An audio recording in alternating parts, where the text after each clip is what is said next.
బ్రతుకు తెరువు చూపెడుతుంది అనుకుంటే బ్రతుకే లేకుండా చేసింది. చిన్నపాటి అజాగ్రత్త ప్రాణాల మీదకు వచ్చింది. విశాఖ జిల్లాలోని బాణాసంచా గోడౌన్ పేలుడులో చనిపోయిన వారి సంఖ్య 7కు చేరుకుంది. తీవ్రంగా గాయపడ్డ వారికి చికిత్సలు కొనసాగుతున్నాయి. అటు జిల్లా వ్యాప్తంగా ఇప్పుడు టపాకాయల గోడౌన్లపై దాడులు చేస్తున్నారు అధికారులు.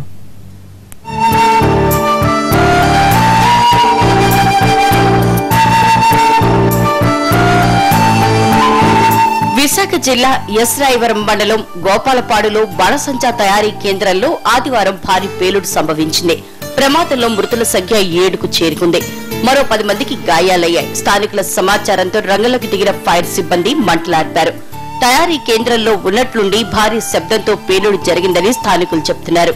ప్రమాదంలో గాయపడిన వారిని హుటాహుటిన ఆసుపత్రికి తరలించారు. 3 ఘటనా స్థలంలోనే చనిపోగా ఆసుపత్రిలో చికిత్స పొందుతూ 4 చనిపోయారు. మరో 10 మంది ఆసుపత్రిలో చికిత్స పొందుతున్నారు. ఘటనా స్థలంలో ఆసుపత్రిలో ఎక్కడ చూసినా హృదయ విదారకమైన దృశ్యాలే కనిపించాయి. ఆసుపత్రిలో బంధువుల రోదనలు మిన్నంటాయి.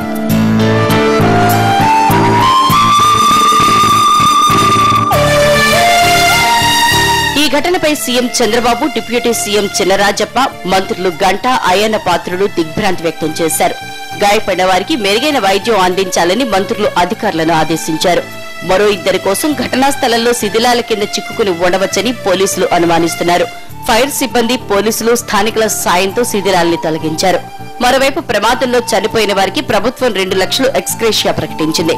ఇవాళ ఘటనా స్థలాన్ని డిప్యూటీ సీఎం చినరాజప్ప పరిశీలించనున్నారు. ప్రమాదంతో అప్రమత్తమైన అధికారులు నేడు జిల్లా వ్యాప్తంగా బాణసంచా తయారీ కేంద్రాల్లో తనిఖీలు నిర్వహించనున్నారు.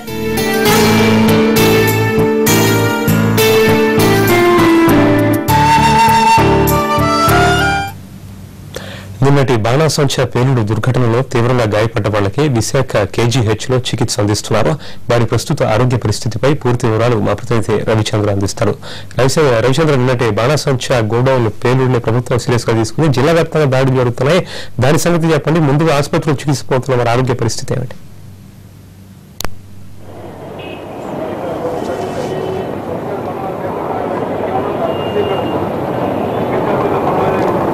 రవిచంద్ర, వినపడుతోందా?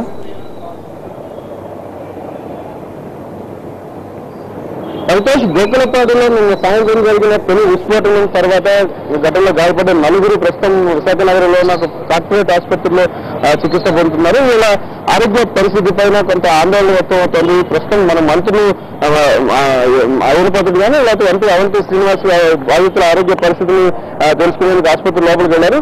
నిన్న ఇన్సిడెంట్ జరిగిన తర్వాత సంఘటనా స్థలంలో 5 చనిపోగా మరో వ్యక్తి ఆసుపత్రికి తరలిస్తుండగా మరణించారు. మొత్తం 4 క్షతగాతులు సెవెన్ ఆసుపత్రిలో చికిత్స పొందుతున్నారు. వీరిలో 3 పరిస్థితి ఆందోళనకరంగా ఉన్నట్టుగా ప్రాథమిక సమాచారం తెలుస్తుంది. అయితే దీన్ని అధికారికంగా డాక్టర్లు ధృవీకరించాల్సి ఉంది.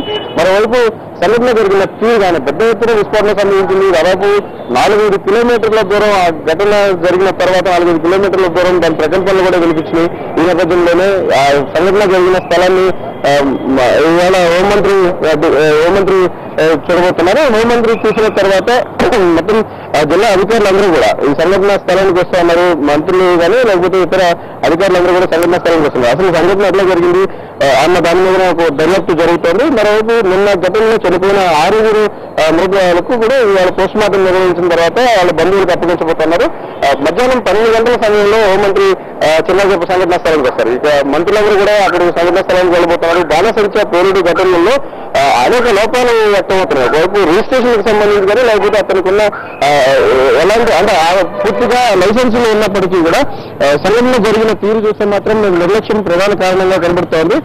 స్టోరేజ్ పాయింట్ ఎక్కడైతే బాణసంచాలను నిల్వ చేస్తున్న తయారీ కేంద్రం దగ్గర నిల్వ చేసే పాయింట్లు ఉండకూడదని ఒక నిబంధన ఉన్నప్పటికీ దాన్ని యాజమాన్యం పట్టించుకోలేదు. అందువల్లనే ఎక్కడైతే స్టోరేజ్ చేశారో క్రాకర్ స్టోర్ చేసిన సంఘటనా స్థలంలో కూడా ఫైర్ హౌస్ తయారు చేస్తుండగానే ఈ ఘటనలో జరిగినట్టుగా ప్రాథమికంగా ఉన్న సమాచారం ప్రకారం పోలీసులు నిర్ధారణకు వచ్చారు.